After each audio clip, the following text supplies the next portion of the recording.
This is a peaceful reading from the Bible, offered for rest and quiet reflection.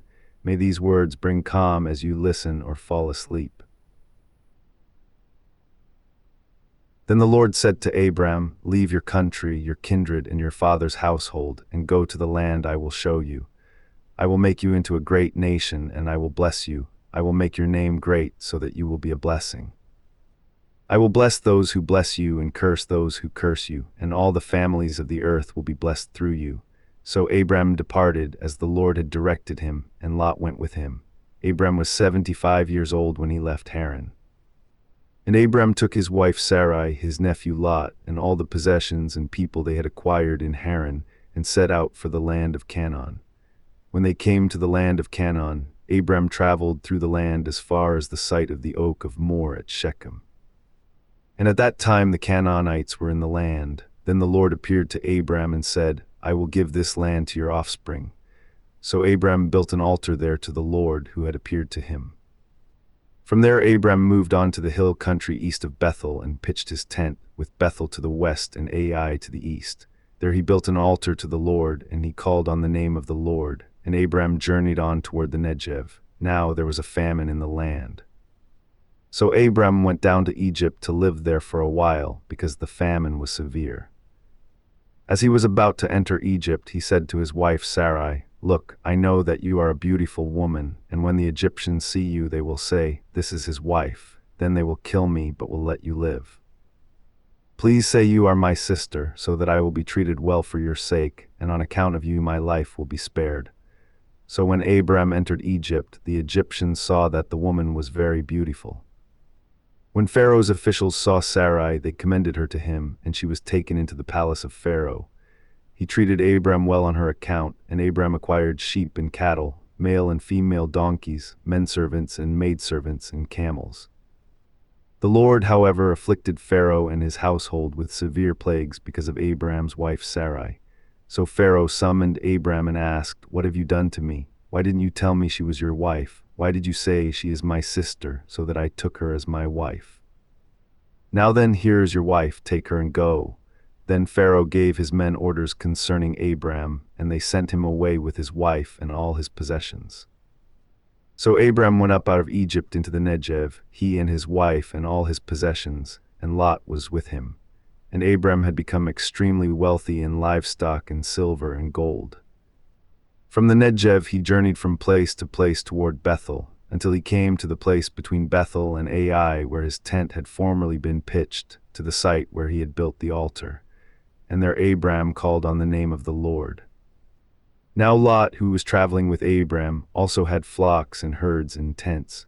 But the land was unable to support both of them while they stayed together, for they had so many possessions that they were unable to coexist. And there was discord between the herdsmen of Abram and the herdsmen of Lot. At that time the Canaanites and the Perizzites were also living in the land. So Abram said to Lot, "Please let there be no contention between you and me, or between your herdsmen and my herdsmen.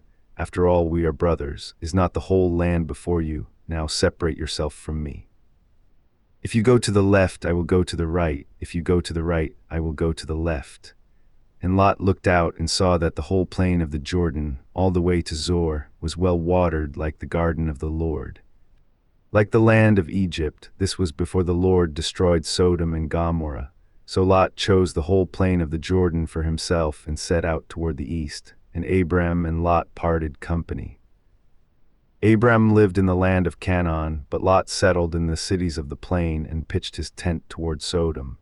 But the men of Sodom were wicked, sinning greatly against the Lord. After Lot had departed, the Lord said to Abram, "Now lift up your eyes from the place where you are, and look to the north and south and east and west, for all the land that you see I will give to you and your offspring forever. I will make your offspring like the dust of the earth, so that if one could count the dust of the earth, then your offspring could be counted. Get up and walk around the land through its length and breadth, for I will give it to you." So Abram moved his tent and went to live near the oaks of Mamre at Hebron, where he built an altar to the Lord. In those days Amraphel king of Shinar, Arioch king of Elasar, Chedorlaomer king of Elam, and Tidal king of Goyim went to war against Barak king of Sodom. Bersha king of Gomorrah, Shinab king of Admah, Shemeber king of Zeboim, and the king of Bela, that is, Zor. The latter 5 came as allies to the valley of Siddim, that is, the Salt Sea. For 12 years they had been subject to Chedorlaomer, but in the 13th year they rebelled. In the 14th year, Chedorlaomer and the kings allied with him went out and defeated the Rephates in Ashtaroth Karnaim, the Zuzites in Ham, the Amites in Shaveh Kiriathaim, and the Horites in the area of Mount Seir as far as El Paran, which is near the desert. Then they turned back to invade En-Mispat, that is, Kadesh, and they conquered the whole territory of the Amalekites, as well as the Amorites who lived in Hazaz and Tamar. Then the king of Sodom, the king of Gomorrah, the king of Admah, the king of Zeboim, and the king of Bela, that is, Zor, marched out and arrayed themselves for battle in the valley of Siddim against Chedorlaomer king of Elam, Tidal king of Goyim, Amraphel king of Shinar, and Arioch king of Elasar, 4 kings against 5. Now the valley of Siddim was full of tar pits, and as the kings of Sodom and Gomorrah fled, some men fell into the pits, but the survivors fled to the hill country. The 4 kings seized all the goods of Sodom and Gomorrah and all their food, and they went on their way. They also carried off Abram's nephew Lot and his possessions, since Lot was living in Sodom. Then an escapee came and reported this to Abram the Hebrew. Now Abram was living near the oaks of Mamre the Amorite, a brother of Eshcol and Aner, all of whom were bound by treaty to Abram. And when Abram heard that his relative had been captured, he mobilized the 318 trained men born in his household, and they set out in pursuit as far as Dan. During the night, Abram divided his forces and routed Chedorlaomer's army, pursuing them as far as Hobah, north of Damascus. He retrieved all the goods, as well as his relative Lot and his possessions, together with the women and the rest of the people. After Abram returned from defeating Chedorlaomer and the kings allied with him, the king of Sodom went out to meet him in the valley of Shaveh, that is, the king's valley. Then Melchizedek king of Salem brought out bread and wine, since he was priest of God Most High, and he blessed Abram and said, "Blessed be Abram by God Most High, creator of heaven and earth, and blessed be God Most High, who has delivered your enemies into your hand." Then Abram gave Melchizedek 1/10 of everything. The king of Sodom said to Abram, "Give me the people, but take the goods for yourself."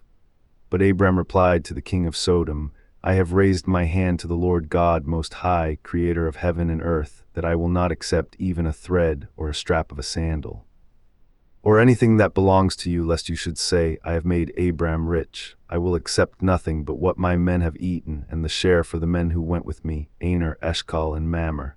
They may take their portion." After these events, the word of the Lord came to Abram in a vision. "Do not be afraid, Abram.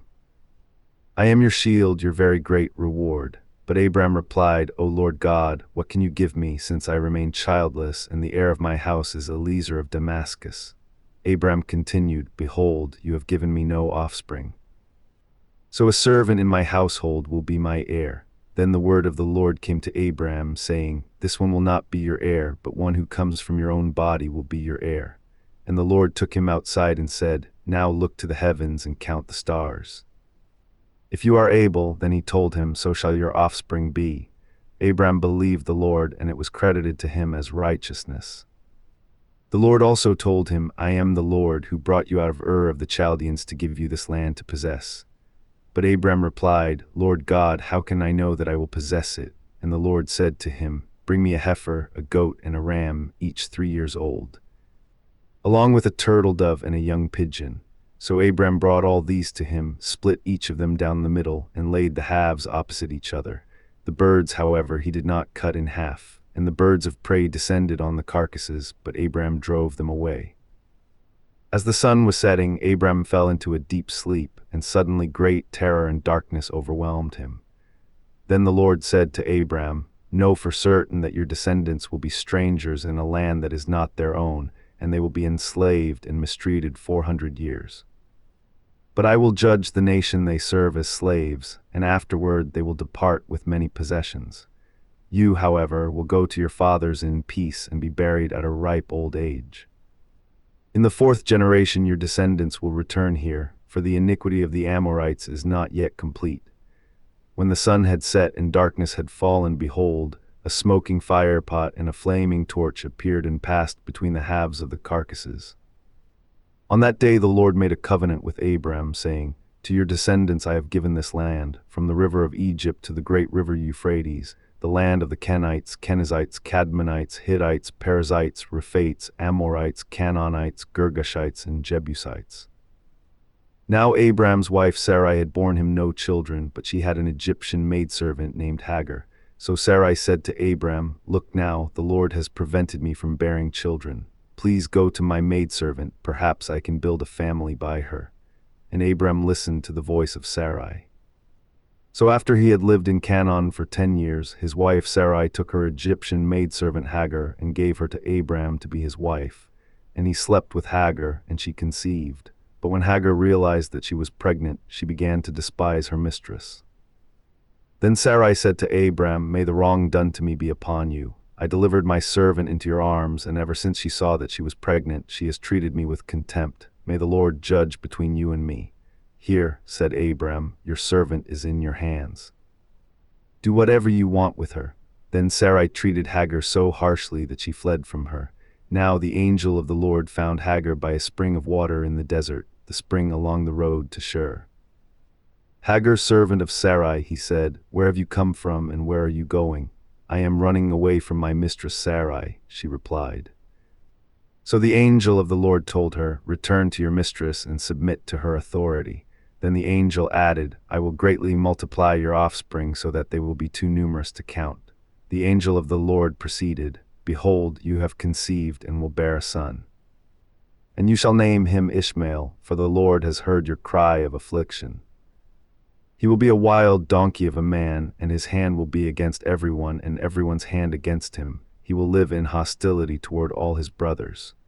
So Hagar gave this name to the Lord who had spoken to her. "You are the God who sees me," for she said, "Here I have seen the one who sees me." Therefore the well was called Bir Lahai Roi. It is located between Kadesh and Bird. And Hagar bore Abram a son, and Abram gave the name Ishmael to the son she had born.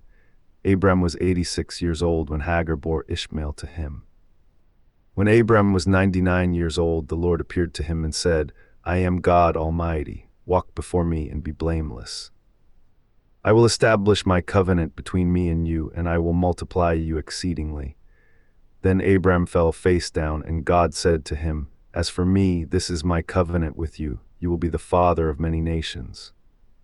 No longer will you be called Abram, but your name will be Abraham, for I have made you a father of many nations. I will make you exceedingly fruitful. I will make nations of you, and kings will descend from you. I will establish my covenant as an everlasting covenant between me and you and your descendants after you, to be your God and the God of your descendants after you. And to you and your descendants I will give the land where you are residing, all the land of Canaan, as an eternal possession, and I will be their God." God also said to Abraham, "You must keep my covenant, you and your descendants in the generations after you. This is my covenant with you and your descendants after you, which you are to keep. Every male among you must be circumcised. You are to circumcise the flesh of your foreskin, and this will be a sign of the covenant between me and you. Generation after generation, every male must be circumcised when he is 8 days old, including those born in your household and those purchased from a foreigner, even those who are not your offspring.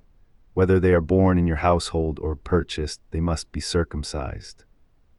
My covenant in your flesh will be an everlasting covenant, but if any male is not circumcised, he will be cut off from his people. He has broken my covenant." Then God said to Abraham, "As for Sarai your wife, do not call her Sarai, for her name is to be Sarah. And I will bless her and will surely give you a son by her. I will bless her, and she will be the mother of nations. Kings of peoples will descend from her." Abraham fell face down. Then he laughed and said to himself, "Can a child be born to a man who is 100 years old? Can Sarah give birth at the age of 90? And Abraham said to God, "Oh, that Ishmael might live under your blessing." But God replied, "Your wife Sarah will indeed bear you a son, and you are to name him Isaac. I will establish my covenant with him as an everlasting covenant for his descendants after him.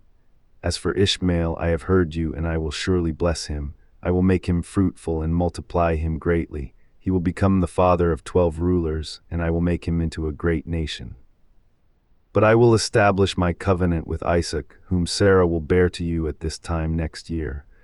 When he had finished speaking with Abraham, God went up from him. On that very day Abraham took his son Ishmael and all those born in his household or purchased with his money, every male among the members of Abraham's household, and he circumcised them, just as God had told him. So Abraham was 99 years old when he was circumcised, and his son Ishmael was 13. Abraham and his son Ishmael were circumcised on the same day. And all the men of Abraham's household, both servants born in his household and those purchased from foreigners, were circumcised with him. Then the Lord appeared to Abraham by the oaks of Mamre in the heat of the day, while he was sitting at the entrance of his tent. And Abraham looked up and saw 3 men standing nearby. When he saw them, he ran from the entrance of his tent to meet them, and bowed low to the ground. "My Lord," said Abraham, "if I have found favor in your sight, please do not pass your servant by. Let a little water be brought, that you may wash your feet and rest yourselves under the tree, and I will bring a bit of bread so that you may refresh yourselves. This is why you have passed your servant's way. After that you may continue on your way." "Yes," they replied, "you may do as you have said." So Abraham hurried into the tent and said to Sarah, "Quick, prepare 3 seahs of fine flour, knead it, and bake some bread." Meanwhile, Abraham ran to the herd, selected a tender and choice calf, and gave it to a servant, who hurried to prepare it. Then Abraham brought curds and milk and the calf that had been prepared, and he set them before the men and stood by them under the tree as they ate. "Where is your wife Sarah?" they asked. "There, in the tent," he replied. Then the Lord said, "I will surely return to you at this time next year, and your wife Sarah will have a son." Now Sarah was behind him, listening at the entrance to the tent. And Abraham and Sarah were already old and well along in years. Sarah had passed the age of childbearing. So she laughed to herself, saying, "After I am worn out and my master is old, will I now have this pleasure?" And the Lord asked Abraham, "Why did Sarah laugh and say, 'Can I really bear a child when I am old? Is anything too difficult for the Lord?' At the appointed time I will return to you in about a year, and Sarah will have a son." But Sarah was afraid, so she denied it and said, "I did not laugh." "No," replied the Lord, "but you did laugh." When the men got up to leave, they looked out over Sodom. And Abraham walked along with them to see them off. And the Lord said, "Shall I hide from Abraham what I am about to do? Abraham will surely become a great and powerful nation, and through him all the nations of the earth will be blessed. For I have chosen him so that he will command his children and his household after him to keep the way of the Lord by doing what is right and just, in order that the Lord may bring upon Abraham what he has promised." Then the Lord said, "The outcry against Sodom and Gomorrah is great. Because their sin is so grievous, I will go down to see if their actions fully justify the outcry that has reached me. If not, I will find out." And the 2 men turned away and went toward Sodom, but Abraham remained standing before the Lord. Abraham stepped forward and said, "Will you really sweep away the righteous with the wicked? What if there are 50 righteous ones in the city? Will you really sweep it away and not spare the place for the sake of the 50 righteous ones who are there? Far be it from you to do such a thing, to kill the righteous with the wicked, so that the righteous and the wicked are treated alike. Far be it from you. Will not the judge of all the earth do what is right?" So the Lord replied, "If I find 50 righteous ones within the city of Sodom, on their account I will spare the whole place." Then Abraham answered, "Now that I have ventured to speak to the Lord, though I am but dust and ashes, suppose the 50 righteous ones lack 5. Will you destroy the whole city for the lack of 5? He replied, "If I find 45 there, I will not destroy it." Once again Abraham spoke to the Lord, "Suppose 40 are found there." He answered, "On account of the 40 I will not do it." Then Abraham said, "May the Lord not be angry. But let me speak further. Suppose 30 are found there." He replied, "If I find 30 there I will not do it." And Abraham said, "Now that I have ventured to speak to the Lord, suppose 20 are found there." He answered, "On account of the 20 I will not destroy it." Finally Abraham said, "May the Lord not be angry, but let me speak once more. Suppose 10 are found there." And he answered, "On account of the 10 I will not destroy it." When the Lord had finished speaking with Abraham, he departed, and Abraham returned home. Now the two angels arrived at Sodom in the evening, and Lot was sitting in the gateway of the city. When Lot saw them, he got up to meet them, bowed face down, and said, "My lords, please turn aside into the house of your servant, wash your feet, and spend the night. Then you can rise early and go on your way." "No," they answered, "we will spend the night in the square." But Lot insisted so strongly that they followed him into his house. He prepared a feast for them and baked unleavened bread, and they ate. Before they had gone to bed, all the men of the city of Sodom, both young and old, surrounded the house. They called out to Lot, saying, "Where are the men who came to you tonight? Send them out to us so we can have relations with them." Lot went outside to meet them, shutting the door behind him. "Please, my brothers," he pleaded, "don't do such a wicked thing. Look, I have 2 daughters who have never slept with a man. Let me bring them to you, and you can do to them as you please. But do not do anything to these men, for they have come under the protection of my roof." "Get out of the way," they replied, and they declared, "This one came here as a foreigner, and he is already acting like a judge. Now we will treat you worse than them." And they pressed in on Lot and moved in to break down the door. But the men inside reached out, pulled Lot into the house with them, and shut the door. And they struck the men at the entrance, young and old, with blindness, so that they wearied themselves trying to find the door. Then the 2 men said to Lot, "Do you have anyone else here, a son-in-law, your sons or daughters, or anyone else in the city who belongs to you? Get them out of here, because we are about to destroy this place. For the outcry to the Lord against its people is so great that he has sent us to destroy it." So Lot went out and spoke to the sons-in-law who were pledged in marriage to his daughters. "Get up," he said. "Get out of this place, for the Lord is about to destroy the city." But his sons-in-law thought he was joking. At daybreak the angels hurried Lot along, saying, "Get up. Take your wife and your 2 daughters who are here, or you will be swept away in the punishment of the city." But when Lot hesitated, the men grabbed his hand and the hands of his wife and his 2 daughters, and they led them safely out of the city, because of the Lord's compassion for them.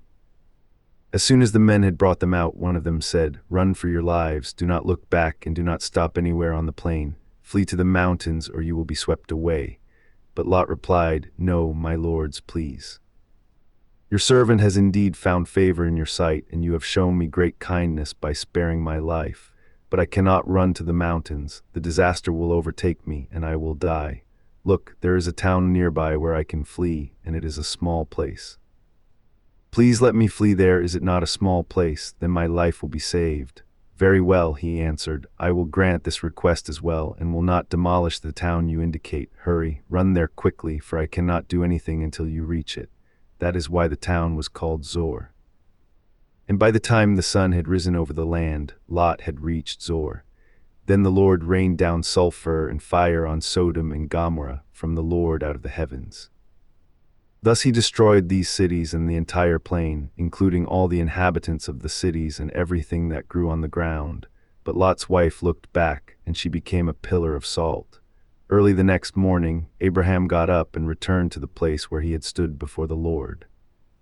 He looked down toward Sodom and Gomorrah and all the land of the plain, and he saw the smoke rising from the land like smoke from a furnace. So when God destroyed the cities of the plain, he remembered Abraham, and he brought Lot out of the catastrophe that destroyed the cities where he had lived. Lot and his 2 daughters left Zor and settled in the mountains, for he was afraid to stay in Zor, where they lived in a cave. One day the older daughter said to the younger, "Our father is old, and there is no man in the land to sleep with us, as is the custom over all the earth. Come, let us get our father drunk with wine so we can sleep with him and preserve his line." So that night they got their father drunk with wine, and the firstborn went in and slept with her father. He was not aware when she lay down or when she got up. The next day the older daughter said to the younger, "Look, I slept with my father last night. Let us get him drunk with wine again tonight so you can go in and sleep with him, and we can preserve our father's line." So again that night they got their father drunk with wine, and the younger daughter went in and slept with him. He was not aware when she lay down or when she got up. Thus both of Lot's daughters became pregnant by their father. The older daughter gave birth to a son and named him Moab. He is the father of the Moabites of today. The younger daughter also gave birth to a son, and she named him Ben-Ammi. He is the father of the Ammonites of today. Now Abraham journeyed from there to the region of the Negev and settled between Kadesh and Shur. While he was staying in Gerar, Abraham said of his wife Sarah, "She is my sister." So Abimelech, king of Gerar, had Sarah brought to him. One night, however, God came to Abimelech in a dream and told him, "You are as good as dead because of the woman you have taken, for she is a married woman." Now Abimelech had not gone near her, so he replied, "Lord, would you destroy a nation even though it is innocent? Didn't Abraham tell me she is my sister? And she herself said, he is my brother. I have done this in the integrity of my heart and the innocence of my hands." Then God said to Abimelech in the dream, "Yes, I know that you did this with a clear conscience, and so I have kept you from sinning against me. That is why I did not let you touch her. Now return the man's wife, for he is a prophet. He will pray for you and you will live. But if you do not restore her, be aware that you will surely die, you and all who belong to you." Early the next morning Abimelech got up and summoned all his servants, and when he described to them all that had happened, the men were terrified. Then Abimelech called Abraham and asked, "What have you done to us? How have I sinned against you, that you have brought such tremendous guilt upon me and my kingdom? You have done things to me that should not be done." Abimelech also asked Abraham, "What prompted you to do such a thing?" Abraham replied, "I thought to myself, surely there is no fear of God in this place. They will kill me on account of my wife. Besides, she really is my sister, the daughter of my father, though not the daughter of my mother, and she became my wife. So when God had me journey from my father's house, I said to Sarah, 'This is how you can show your loyalty to me. Wherever we go, say of me, he is my brother.' So Abimelech brought sheep and cattle, menservants and maidservants, and he gave them to Abraham and restored his wife Sarah to him. And Abimelech said, 'Look, my land is before you, settle wherever you please.' And he said to Sarah, 'See, I am giving your brother 1,000 pieces of silver. It is your vindication before all who are with you. You are completely cleared.' Then Abraham prayed to God, and God healed Abimelech and his wife and his maidservants, so that they could again bear children, for on account of Abraham's wife Sarah. The Lord had completely closed all the wombs in Abimelech's household. Now the Lord attended to Sarah as he had said, and the Lord did for Sarah what he had promised. So Sarah conceived and bore a son to Abraham in his old age, at the very time God had promised. And Abraham gave the name Isaac to the son Sarah bore to him. When his son Isaac was 8 days old, Abraham circumcised him, as God had commanded him. Abraham was 100 years old when his son Isaac was born to him. Then Sarah said, "God has made me laugh, and everyone who hears of this will laugh with me." She added, "Who would have told Abraham that Sarah would nurse children? Yet I have borne him a son in his old age." So the child grew and was weaned, and Abraham held a great feast on the day Isaac was weaned. But Sarah saw that the son whom Hagar the Egyptian had borne to Abraham was mocking her son, and she said to Abraham, "Expel the slave woman and her son. For the slave woman's son will never share in the inheritance with my son Isaac." Now this matter distressed Abraham greatly because it concerned his son Ishmael. But God said to Abraham, "Do not be distressed about the boy and your maidservant. Listen to everything that Sarah tells you, for through Isaac your offspring will be reckoned. But I will also make a nation of the slave woman's son, because he is your offspring." Early in the morning, Abraham got up, took bread and a skin of water, put them on Hagar's shoulders, and sent her away with the boy. She left and wandered in the wilderness of Beersheba. When the water in the skin was gone, she left the boy under one of the bushes. Then she went off and sat down nearby, about a bowshot away, for she said, "I cannot bear to watch the boy die." And as she sat nearby, she lifted up her voice and wept. Then God heard the voice of the boy, and the angel of God called to Hagar from heaven, "What is wrong, Hagar? Do not be afraid, for God has heard the voice of the boy where he lies. Get up, lift up the boy, and take him by the hand, for I will make him into a great nation." Then God opened her eyes, and she saw a well of water. So she went and filled the skin with water and gave the boy a drink. And God was with the boy, and he grew up and settled in the wilderness and became a great archer. And while he was dwelling in the wilderness of Paran, his mother got a wife for him from the land of Egypt. At that time Abimelech and Phicol, the commander of his army, said to Abraham, God is with you in all that you do. Now, therefore, swear to me here before God that you will not deal falsely with me or my children or descendants. Show to me into the country in which you reside the same kindness that I have shown to you. And Abraham replied, I swear it. But when Abraham complained to Abimelech about a well that Abimelech's servants had seized, Abimelech replied, I do not know who has done this. You did not tell me, so I have not heard about it until today. So Abraham brought sheep and cattle and gave them to Abimelech, and the two men made a covenant.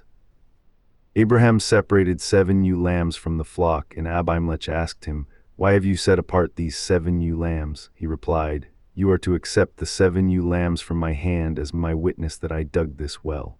So that place was called Beersheba, because it was there that the two of them swore an oath. After they had made the covenant at Beersheba, Abimelech and Phicol, the commander of his army, got up and returned to the land of the Philistines. And Abraham planted a tamarisk tree in Beersheba, and there he called upon the name of the Lord, the eternal God. And Abraham resided in the land of the Philistines for a long time. Some time later God tested Abraham and said to him, Abraham, here I am, he answered. Take your son, God said, your only son Isaac, whom you love, and go to the land of Moriah. Offer him there as a burnt offering on one of the mountains, which I will show you. So Abraham got up early the next morning, saddled his donkey, and took along 2 of his servants and his son Isaac. He split the wood for a burnt offering and set out for the place God had designated. On the 3rd day Abraham looked up and saw the place in the distance. Stay here with the donkey, Abraham told his servants. The boy and I will go over there to worship, and then we will return to you. Abraham took the wood for the burnt offering and placed it on his son Isaac. He himself carried the fire and the sacrificial knife, and the two of them walked on together. Then Isaac said to his father Abraham, My father. Here I am, my son, he replied. The fire and the wood are here, said Isaac, but where is the lamb for the burnt offering? Abraham answered, God himself will provide the lamb for the burnt offering, my son. And the two walked on together. When they arrived at the place God had designated, Abraham built the altar there and arranged the wood. He bound his son Isaac and placed him on the altar atop the wood. Then Abraham reached out his hand and took the knife to slaughter his son. Just then the angel of the Lord called out to him from heaven, Abraham, Abraham. Here I am, he replied. Do not lay a hand on the boy or do anything to him, said the angel, for now I know that you fear God, since you have not withheld your only son from me. Then Abraham looked up and saw behind him a ram in a thicket, caught by its horns. So he went and took the ram and offered it as a burnt offering in place of his son. And Abraham called that place the Lord will provide. So to this day it is said, On the mountain of the Lord it will be provided. And the angel of the Lord called to Abraham from heaven a second time, saying, By myself I have sworn, declares the Lord, that because you have done this and have not withheld your only son, I will surely bless you. And I will multiply your descendants like the stars in the sky and the sand on the seashore. Your descendants will possess the gates of their enemies. And through your offspring all nations of the earth will be blessed, because you have obeyed my voice. Abraham went back to his servants, and they got up and set out together for Beersheba, and Abraham settled in Beersheba. Some time later Abraham was told, Milcah has also borne sons to your brother Nahor. As the firstborn, his brother Buz, Kemuel the father of Aram, cheesed Hazo, Pildash, Jidlaph, and Bethuel. And Bethuel became the father of Rebekah. Milcah bore these 8 sons to Abraham's brother Nahor. Moreover, Nahor's concubine, whose name was Reumah, bore Tebah, Gaham, Tahash, and Maacah. Now Sarah lived to be 127 years old. She died in Kiriath-arba, that is, Hebron, in the land of Canaan, and Abraham went out to mourn and to weep for her. Then Abraham got up from beside his dead wife and said to the Hittites, I am a foreigner and an outsider among you. Give me a burial site among you so that I can bury my dead. The Hittites replied to Abraham, Listen to us, sir. You are God's chosen one among us. Bury your dead in the finest of our tombs. None of us will withhold his tomb for burying your dead. Then Abraham rose and bowed down before the people of the land, the Hittites. If you are willing for me to bury my dead, he said to them, listen to me, and approach Ephron son of Zohar on my behalf to sell me the cave of Machpelah that belongs to him. It is at the end of his field. Let him sell it to me in your presence for full price, so that I may have a burial site. Now Ephron was sitting among the sons of Heth. So in the presence of all the Hittites who had come to the gate of his city, Ephron the Hittite answered Abraham, No, my lord, listen to me. I give you the field, and I give you the cave that is in it. I give it to you in the presence of my people. Bury your dead. Again Abraham bowed down before the people of the land and said to Ephron in their presence, If you will please listen to me, I will pay you the price of the field. Accept it from me so that I may bury my dead there.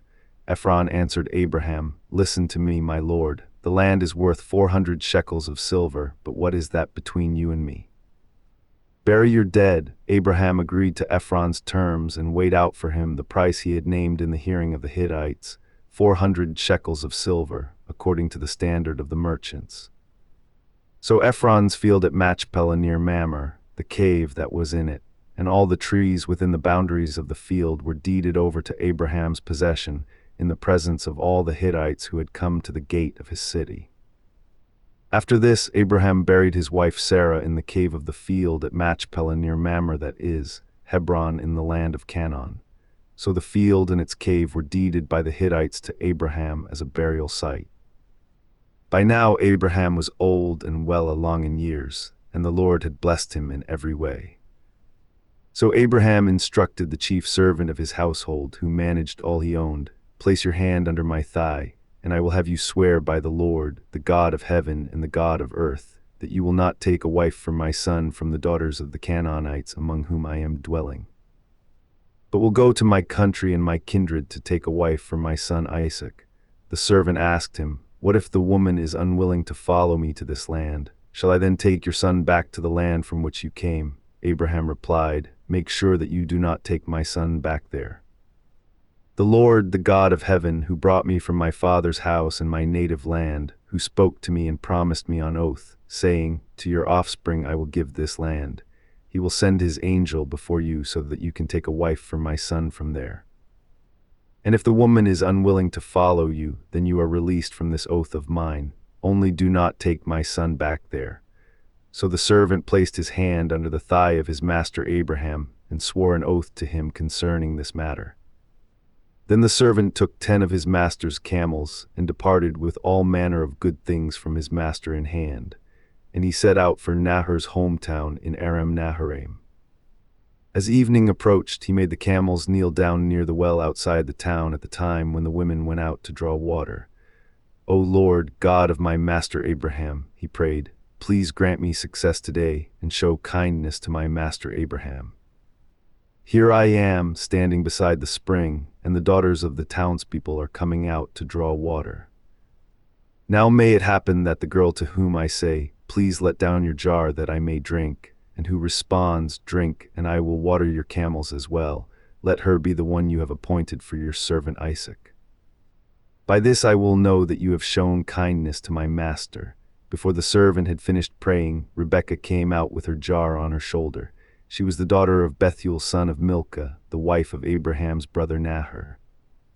Now the girl was very beautiful, a virgin who had not had relations with any man. She went down to the spring, filled her jar, and came up again.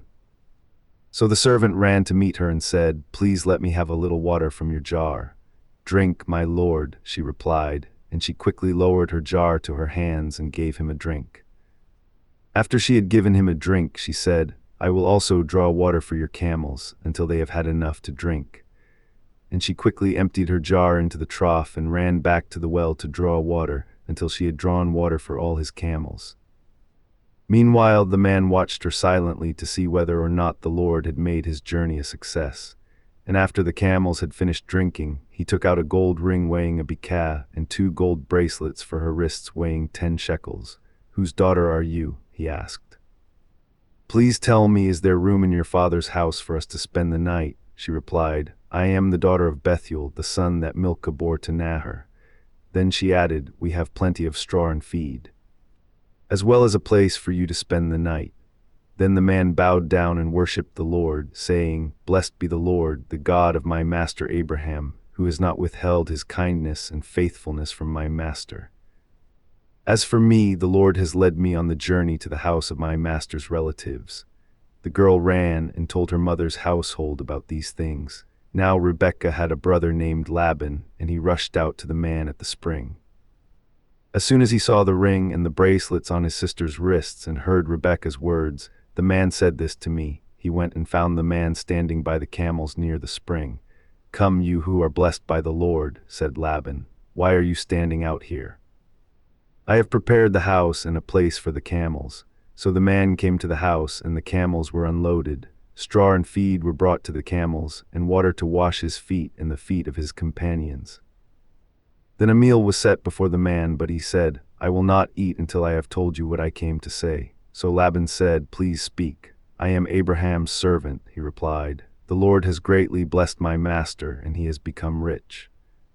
He has given him sheep and cattle, silver and gold, menservants and maidservants, camels and donkeys. My master's wife Sarah has borne him a son in her old age, and my master has given him everything he owns. My master made me swear an oath and said, You shall not take a wife for my son from the daughters of the Canaanites in whose land I dwell, but you shall go to my father's house and to my kindred to take a wife for my son. Then I asked my master, What if the woman will not come back with me? And he told me, The Lord before whom I have walked will send his angel with you and make your journey a success, so that you may take a wife for my son from my kindred and from my father's house. And when you go to my kindred, if they refuse to give her to you, then you will be released from my oath. So when I came to the spring today, I prayed, O Lord, God of my master Abraham, if only you would make my journey a success. Here I am, standing beside this spring. Now if a maiden comes out to draw water, and I say to her, Please let me drink a little water from your jar, and she replies, Drink, and I will draw water for your camels as well, may she be the woman the Lord has appointed for my master's son. And before I had finished praying in my heart, there was Rebekah coming out with her jar on her shoulder, and she went down to the spring and drew water. So I said to her, Please give me a drink. She quickly lowered her jar from her shoulder and said, Drink, and I will water your camels as well. So I drank, and she also watered the camels. Then I asked her, Whose daughter are you? She replied, The daughter of Bethuel son of Nahor, whom Milcah bore to him. So I put the ring on her nose and the bracelets on her wrists.